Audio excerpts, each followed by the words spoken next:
बिस्मिल्लाहिर्रहमानिर्रहीम।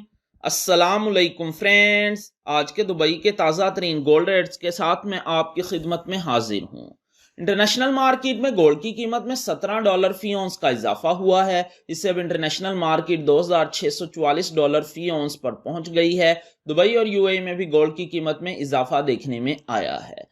दोस्तों, मैं यहाँ पर आपको बताता चलूं कि दुबई और यूएई में गोल्ड परचेज करने पर 5% वैट पे करना पड़ता है और ये जो मैं रेट आपको बताने लगा हूं इनमें वैट शामिल है। VAT is included in these rates.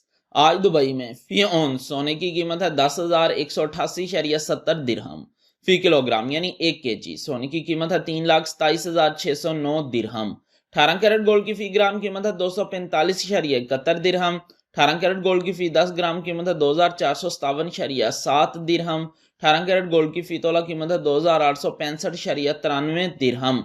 21 carat gold की फी ग्राम कीमत है 285.2 दिरहम। 21 कैरेट गोल्ड की फी 10 ग्राम कीमत है 2,850.20 दिरहम। 21 कैरेट गोल्ड की फी तोला कीमत है 3,324.48 दिरहम। 22 कैरेट गोल्ड की फी ग्राम कीमत है 300.29 दिरहम। 22 कैरेट गोल्ड की फी 10 ग्राम कीमत है 3,002.87 दिरहम। 22 कैरेट गोल्ड की फी तोला कीमत है 3,502.55 दिरहम। 24 कैरेट गोल्ड की फी ग्राम कीमत है 327.61 दिरहम। 24 कैरेट गोल्ड की फी 10 ग्राम कीमत है 3,276.9 दिरहम। 24 कैरेट गोल्ड की फी तोला कीमत है 3,821.24 दिरहम। 3,821.24 दिरहम 24 कैरेट गोल्ड की फी तोला कीमत है आज दुबई और यूएई में इंक्लूडिंग 5% वैट। मिलते हैं इंशाल्लाह अगली वीडियो में। टिल देन अल्लाह हाफिज।